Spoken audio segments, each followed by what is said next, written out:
हरे कृष्णा। मैं गौरांगी कृष्णदास आज आपके लिए फिर से प्रभु श्री कृष्ण की कथा लेके आई हूँ। सुंदर लीला, सुंदर कथा। आज की कथा है हमारे जगन्नाथपुरी धाम। आज की भी जगन्नाथपुरी धाम में जब कृष्णा रहते हैं, जगन्नाथ जी रहते हैं, तो हमेशा भक्तों की भावना का कृष्णा हमेशा सदैव ही ध्यान रखते हैं। आज की कथा बहुत ही सुंदर और अद्भुत है। आप लोग प्लीज ध्यान से सुनिएगा कृपया। आज की कथा में क्या है कि एक बार की बात है, पुरी के राजा सोए हुए थे। स्वप्न में उन्होंने देखा कि जगन्नाथ जी कहराते हुए, रोते हुए, जोर जोर से रो रहे हैं। तो उन्होंने जगन्नाथ जी से पूछा, क्या हुआ प्रभु, आप क्यों रो रहे हैं? क्या आपको कोई कष्ट है? तो जगन्नाथ जी उछलने लगे और बोलने लगे कि मैं क्या करूं, मेरे पेट में बहुत दर्द हो रहा है, बहुत ज्यादा दर्द हो रहा है। मेरी मैया आई थी मेरे लिए चूर्ण लेके, लेकिन तुम्हारे राज्य में मुझे तक चूर्ण पहुंचाया नहीं गया। मेरी मैया रोते रोते चली गई।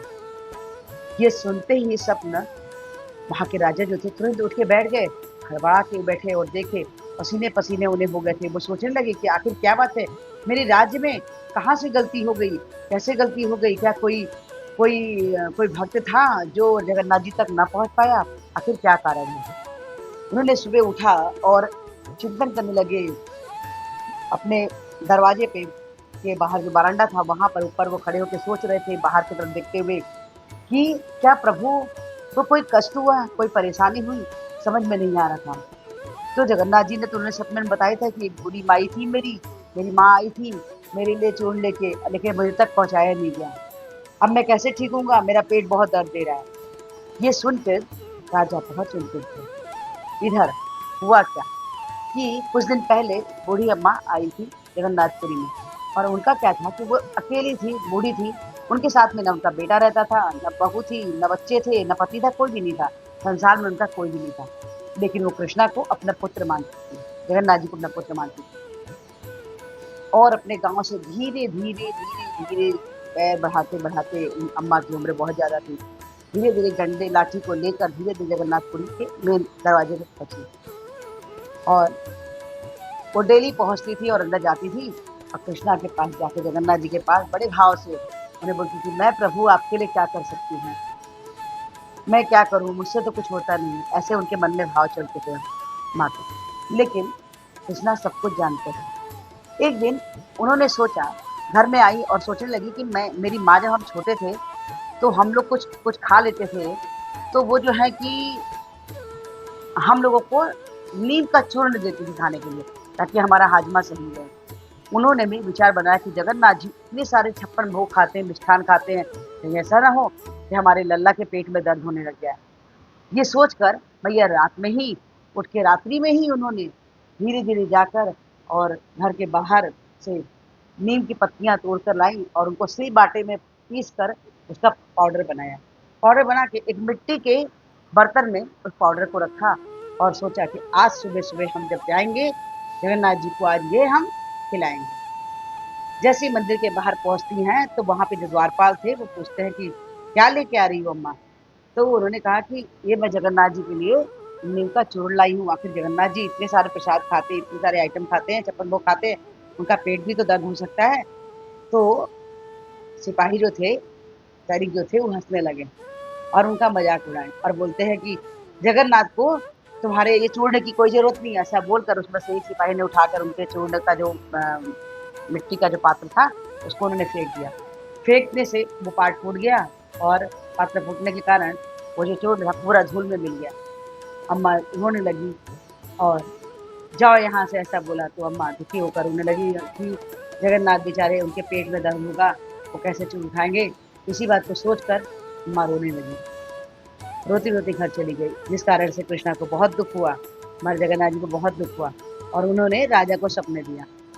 अब राजा सुबह उठकर अपने राज्य के ही कर्मचारी को बुलाता है, सैनिक को बोलता है कि जाओ पता करो, कोई बूढ़ी अम्मा है जो कि उनकी माँ है, कृष्णा की माँ है, जगन्नाथ जी की माँ है, और उन्हें दुखी किया गया है। पूरे राज्य में ढूंढ ढूंढ के परेशान, लेकिन किसी ने उन्हें बताया, सैनिक को बताया कि हाँ, एक बूढ़ी अम्मा है जो जगन्नाथ जी के पास जाती हैं, और जब से वहां से आई हैं और उन्हें चोट नहीं खिला पाई तो वो रो रही है, बराबर रो आ रही है। अब ये खबर सैनिक जाके देखता है और ये खबर जाके राजा को देता है, पुरी के राजा को। राजा सुनते हैं, उन्हें बहुत दुख होता है कि हमारे राज्य में एक जो इतने अच्छे से भक्ति करने वाली मैया थी, जो कृष्णा की मैया है, जगन्नाथ की मैया है, कृष्णा उन्हें मैया मानते हैं, उन्हें हमारे कारण दुख हुआ। वो जाते हैं उनके पास, उनसे क्षमा मांगते हैं, बोलते हैं आप चलिए जगन्नाथपुरी मंदिर में चलिए और चल के कृष्णा को आप चूर्ण भी खिलाइए। मैया फिर से बड़े प्यार से, बड़े भाव से नीम के चूर्ण को पीसती हैं और सुन के रोने लगती है कि राजा मेरे पास आए हैं, मेरे कन्हैया को अब मैं चूर्ण खिला पाऊंगी। ऐसे भाव से वो कृष्णा के लिए चूर्ण बनाने लगी। वो मैया का नाम था लिंगी माता। उन्होंने, लिंगी माता ने कन्हैया के लिए चूर्ण बनाया। चूर्ण बनाकर कृष्णा को, जगन्नाथ जी को ऑफर किया 56 भोग के साथ में। आज भी नियम है, आज भी नियम है कि जगन्नाथपुरी में जब 56 भोग का भोग लगता है तो वो लिंगी माता ने जो भोग में उन्होंने नीम की चूर्ण दी थी, वही चूर्ण आज भी जगन्नाथ जी को दिया जाता है। उनके भोग में वो भी रखा जाता है। जगन्नाथ जी को कहीं पेट दर्द न होने लग गया है। देखो कितने प्यार से कृष्णा हमारी भावनाओं को देखते हैं। वो किसी का पैसा नहीं देखते, किसी का पावर नहीं देखते, किसी की ताकत नहीं देखते, हमारा सिर्फ हमारा प्रेम और हमारा भाव ही देखते हैं कृष्णा। हमेशा हमेशा हम बोलते हैं आपको एक ही काम करना है भक्ति में, वो है क्या? विश्वास। अपने विश्वास को विश्वास से विश्वास कीजिए कि आपकी हर चीज को, हर हर घटना को, आप जो भी कुछ करते हैं वो सब कृष्णा देखते हैं और उसका फल भी देते हैं। ये छोटी सी कथा आपको कैसी लगी? अगर अच्छी लगी हो तो प्लीज लाइक कीजिए, शेयर कीजिए, सब्सक्राइब कीजिए और वीडियो को थोड़ी एक विनम्र प्रार्थना है कि हमारे कुर्तीदास श्लोक में हरे कृष्ण महामंत्र जपने बोले हैं, जो कुछ इस प्रकार से है। हरे कृष्ण कृष्ण कृष्ण हरे हरे, हरे राम राम राम हरे हरे। तो प्लीज हरे कृष्ण महामंत्र जपिए और कृष्ण से सब प्रिय बच्चे बजाए। प्लीज प्लीज प्लीज आज से एक माला जपिए। अच्छा रहता था। दो, दो से चार, चार से छह, छह से 8, 8 से 16, 16 12 पे जैसे आते हैं।